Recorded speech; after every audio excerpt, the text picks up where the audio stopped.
welcome to my channel Aditya Siregar, dan di video kali ini aku mau share tentang perjalananku menulis selama 8 tahun terakhir dan apa aja sih yang aku pelajari selama 8 tahun ini tentang menulis. Barangkali apa yang aku pelajari selama 8 tahun terakhir ini bisa jadi insight buat kamu dalam menjalani proses menulis, dan juga kamu bisa menghindari hal-hal yang harusnya nggak kamu lewatin. Langsung aja kita mulai ke yang pertama. Insight pertama yang aku temukan selama 8 tahun menulis adalah waktu nggak bikin aku jago menulis. Kenapa demikian? Karena aku merasa meskipun telah menulis selama 8 tahun, aku nggak jago-jago banget dalam menulis.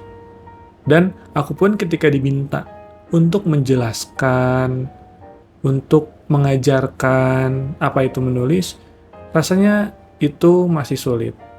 Dan aku juga ketika menghadapi permasalahan-permasalahan dalam menulis ya, itu tuh kayak masih suka bingung. Dan juga bertanya-tanya ini tuh harusnya gimana ya. Contoh misalnya, copywriting, bikin caption buat iklan. Itu tuh kadang aku pun masih sering menemukan kebuntuan yang sifatnya bukan filosofis tapi teknis. Teknis ini artinya gimana ya aku tuh bisa menghasilkan tulisan yang punya impact begini. Gimana caranya aku masih bisa menghasilkan tulisan impact-nya begitu. Nah, itu tuh kadang masih suka aku bingung gitu. Padahal secara waktu aku udah cukup lama menulis dan aku udah menerbitkan 2 buku dan juga aku cukup rutin nulis di Medium dan juga Instagram ya. Tapi itu aku masih merasa berada di titik yang enggak deh, aku belum jago-jago banget. Karena ini satu hal yang aku pelajari dan semoga kamu nggak melakukan ini juga ya. Kesalahanku adalah aku nggak benar-benar menseriusi si menulis itu sendiri. Maksudnya gini, oke dijalanin, tapi aku tuh nggak benar-benar belajar. Ibaratnya mah ya mungkin kamu punya pasangan, kamu udah menjalani hubungan itu selama 8 tahun, tapi ya nggak ada perkembangan di situ-situ aja. Mungkin kamu belum cukup serius menjalani hubungan tersebut gitu. Kamu belum cukup serius menseriusi visi misinya. Terus kamu juga belum cukup mengenal pasangan kamu itu seperti apa, maunya kayak gimana. Bahkan dari kamu sendiri juga mungkin kamu belum kenal. Nah, selama 8 tahun ini, aku merasa itu satu hal yang aku sesali sih. Kenapa ya aku nggak benar-benar serius dalam artian, aku tuh tahu secara filosofis, secara pemikiran aku tahu gitu. Oke, ketika aku mau nulis nih, aku tahu nih, aku mau nulis apa, dan outputnya gambarannya kira-kira kayak gimana. Tapi aku tuh nggak mempelajari teknis-teknisnya secara serius dan mendalam, sehingga ketika aku mau mulai menulis nih, aku selalu kebingungan mencari pendekatan. Apa ya? Gimana ya caranya? Nah, cara ini yang kemudian membuat aku cukup kesulitan gitu. Karena tadi ya cara aku menulis adalah kalau misalnya sifatnya yang personal ya bikin cerpen atau bikin artikel itu ya aku punya pikiran, aku mau nyampein itu, udah aja kayak gitu. Nah, aku cenderung terburu-buru sih. Dan kalau misalnya yang sifatnya di industri ya, kayak tadi content writing atau copywriting, ya udah, ada request apa kayak gimana, aku akan nyari cara delivery seperti apa. Tapi nggak benar-benar dipahami, nggak benar-benar diulik, sampai aku tuh benar-benar paham dan bisa menjelaskan ke orang lain. Itu sih. Jadi, kalau kamu mau lebih expert dalam menulis, selain waktu ya, memang waktu berpengaruh, dalam artian, ya semakin lama kamu menulis, ya pasti itu akan build up something. Tapi jangan cuma mengandalkan waktu, tapi engage lebih gitu. Engage dengan tulisan kamu secara lebih mendalam. Engage dengan keilmuan-keilmuan tentang menulis. Engage dengan teknik-teknik menulis. Engage dengan filosofi-filosofi tentang menulis. Karena itu akan membuat kamu lebih advance lagi dari diri kamu yang sebelumnya in terms of menulis. Oke, yang kedua adalah banyak baca nggak otomatis bikin kamu jago nulis. Mungkin aku pernah bahasnya di video sebelumnya ya, bahwa hubungan antara baca dan nulis itu apa sih? Nah, hanya karena kamu mengkonsumsi sesuatu, bukan berarti ya kan, kamu jago memproduksi sesuatu. Karena itu adalah 2 hal yang berbeda. Ketika kamu suka makan nasi goreng, kamu jago makan nasi goreng. Iya sih, kamu jadi punya palet rasa gitu ya. Kamu punya preferensi tentang nasi goreng yang enak itu kayak gimana. Tapi kemudian nggak tiba-tiba kamu itu jago bikin nasi goreng, tetap aja kamu harus menerjemahkan rasa yang kamu pikirin itu ke langkah-langkah atau step-step yang memang membantu kamu mewujudkan hal tersebut. Nah, di nulis juga menurutku ini sama ya. Hanya karena kamu baca banyak hal, hanya karena kamu mengkonsumsi banyak hal, itu nggak otomatis bikin kamu jago nulis. Justru dengan mengkonsumsi banyak hal, itu kamu pikirannya akan semakin kompleks. Kamu akan memiliki banyak pengetahuan, pikiranmu jadi semakin rumit, kamu harus bisa menseleksi informasi apa yang ingin kamu sampaikan, kamu harus bisa mengkurasi gitu ya. Apa aja sih dari hal-hal yang udah kamu konsumsi untuk diterapkan di tulisan kamu, kayak gitu. Ketika kamu dalam proses riset misalnya, nggak semua hal yang kamu riset itu bisa dipakai. Itu harus disesuaikan lagi dengan konteks tulisannya, siapa yang membaca, tujuan dari penulisannya seperti apa, dan tetap harus dilatih. Mungkin memang membaca memberikan kamu banyak pengetahuan dan juga tadi ya, membiasakan diri dengan bahasa tulisan. Tapi ketika memang sudah masuk ke praktek menulisnya, nggak ada cara lain memang selain menuangkan apa yang kamu pikirkan dan yang kamu rasakan ke dalam sebuah tulisan. Oke, masuk yang ketiga, hanya karena menurut kamu tulisan kamu keren atau bagus, belum berarti itu consumable buat orang lain. Kadang kita tuh punya pikiran, at least di kasus aku ya, wah ini tuh ide keren banget, ini tuh ide oke banget, dan aku rasa orang lain akan suka, misalnya kayak gitu ya. Ditulislah, ternyata nggak relate sama orang lain, bahkan orang lain tuh bilang ini apaan sih gitu ya. Hanya karena kita pikir ide kita tuh keren, bukan berarti itu tuh bisa dikonsumsi oleh orang lain. Kalau ibaratnya masak misalnya, aku dan kamu bisa beli bahan yang sama, belanja bahan yang sama. Cuman ketika proses pengolahannya, kita pasti punya pendekatan yang berbeda. Dan ketika disajikan ke orang lain, rasanya juga akan beda. Apa yang aku sajikan belum tentu sama dengan apa yang kamu sajikan.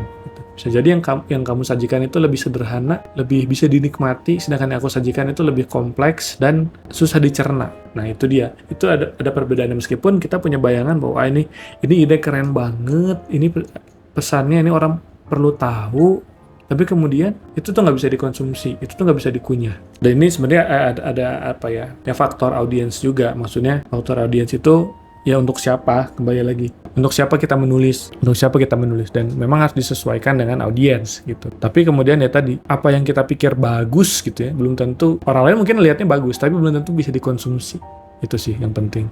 Kayak jazz lah, mungkin orang banyak yang bilang jazz itu keren, jazz itu bagus, tapi kan nggak semua orang bisa mengkonsumsi musik jazz.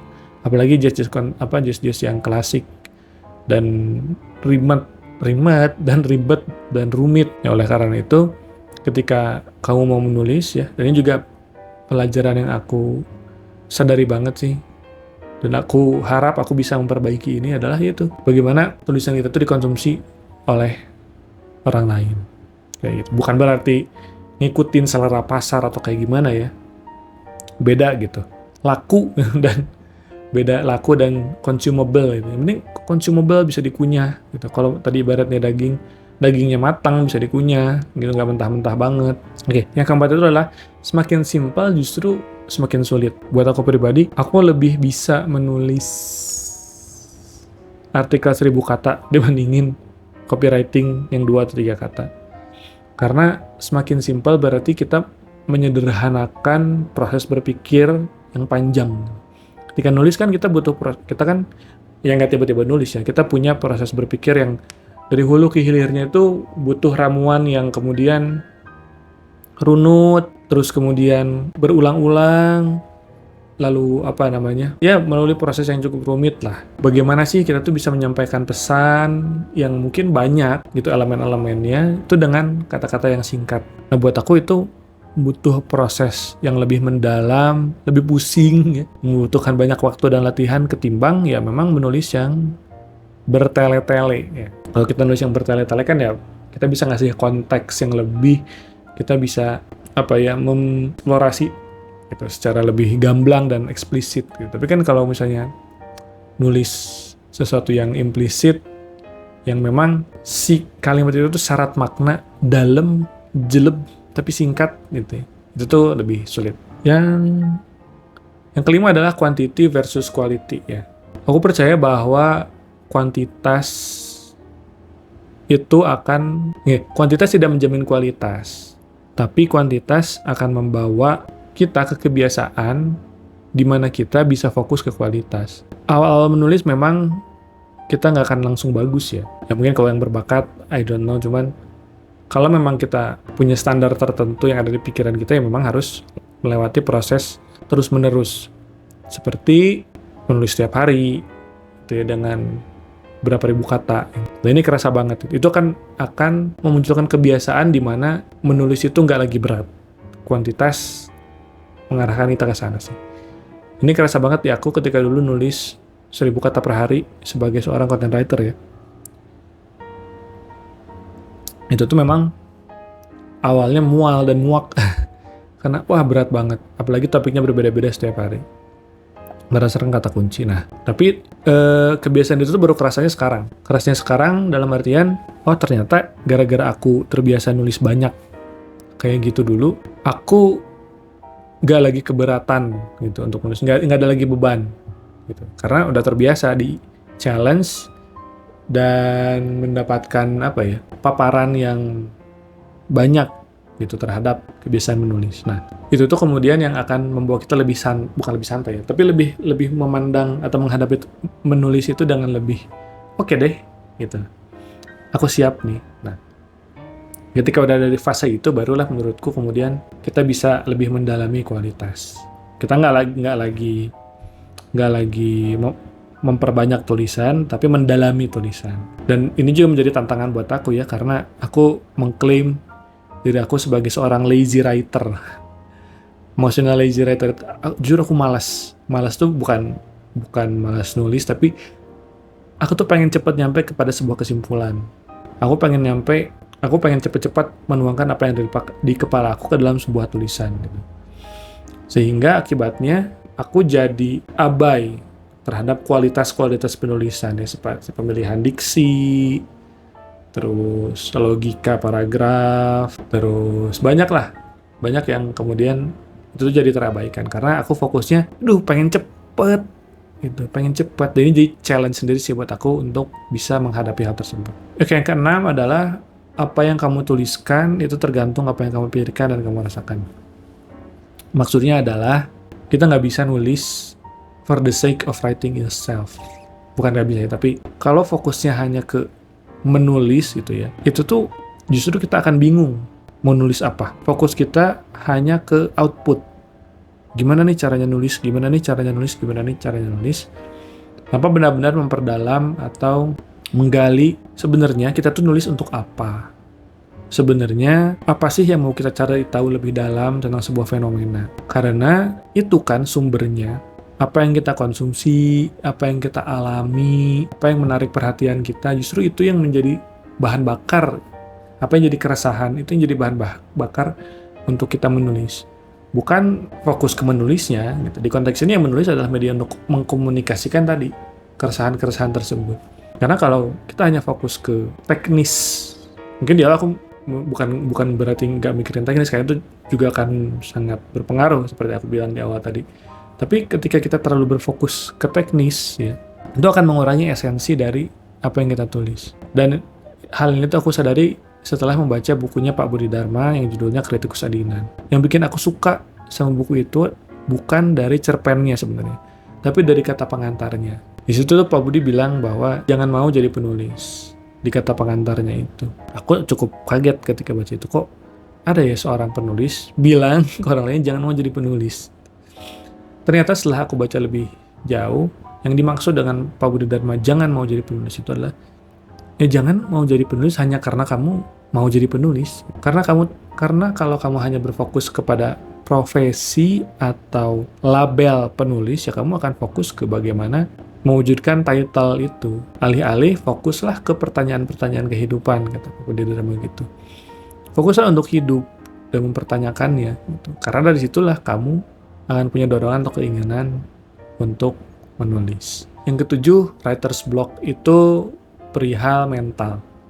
Jadi aku sadar bahwa writer's block itu gini, kita menghadapi writer's block bukan karena skill. Skill diperlukan untuk menyelesaikan apa yang kita tulis atau untuk merevisi apa yang kita tulis. Writer's block itu terjadi, ini aku suka banget kata-katanya John Mayer, ketika aku si penulis dan aku si pembaca itu tidak bersepakat.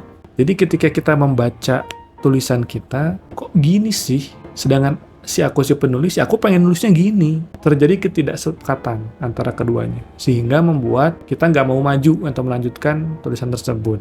Jadinya, ya ketika mau nulis, bingung mau nulis apa, apalagi sih yang mau ditulis, karena takut tulisannya jelek, tulisannya nggak sesuai dengan apa yang aku bayangkan. Padahal nulis aja, selesaikan tulisannya, tuangkan sejelek apapun tulisannya, lalu perbaiki. Karena ya kita tidak bisa memperbaiki sesuatu yang tidak ada wujudnya gitu. Kalau kita mau ngerevisi kertas kosong ya gimana? Tapi ketika kertas itu sudah ada isinya, baru kan kita bisa ngebenerin. Nah, disitulah skill, teknik, ya menurut aku pribadi sih, comes at play. Kayak gitu. Dan ini yang terakhir, semakin sering menulis, semakin kenal diri. Dan jujur, ini salah satu hal yang paling ngena di aku sih. Ternyata dari banyak nulis tuh, aku tidak hanya mengekspresikan diriku, dan juga memberikan informasi atau pengetahuan yang mungkin orang lain butuhkan, tetapi aku tuh jadi semakin kenal aku tuh siapa. Bagaimana sih mekanisme diriku bekerja, gimana sih cara otakku bekerja, aku tuh lagi ngerasain apa sih. Justru itu yang aku pelajari banget. Karena kan ketika kita menulis, ya kita dipaksa untuk terjun ke dalam, menggali apa yang ada di dalam, barulah kita proses untuk dikeluarkan. Gitu. Mau nggak mau kita harus in touch sama diri kita sendiri kan. Nah, proses evaluasi, proses pengenalan itulah yang kemudian membuat aku, ternyata menulis itu bisa punya efek yang sesignifikan ini. Dan itu salah satu hal yang paling aku syukuri dari menulis. Dan kalau kamu mau ngerasain juga benefit dari menulis yang kayak gitu, aku bikin workshop writing experience namanya Writing for Wellbeing yang akan diadakan 23 Januari 2025. Sudah ada 20 orang yang mendaftar, dan kalau kamu mau jadi bagian dari 20 orang itu, yuk segera daftar ke sintesawellness.com. Di sana aku bakal pandu kamu buat nulis untuk supaya kamu tuh bisa lebih in touch sama diri kamu dan kenal siapa sih kamu itu. Jangan lupa daftar ke sintesawellness.com. Oke, segitu aja video kali ini. Semoga apa yang aku sampaikan bisa menjadi gambaran yang bisa kamu pakai ketika kamu mau menulis. Apa yang aku lewati, semoga bisa kamu hindari kalau jelek, dan kalau memang cocok dan menurut kamu bisa kamu praktekkan, alhamdulillah. Segitu aja, aku Aditya Sirgar pamit. Assalamualaikum warahmatullahi wabarakatuh.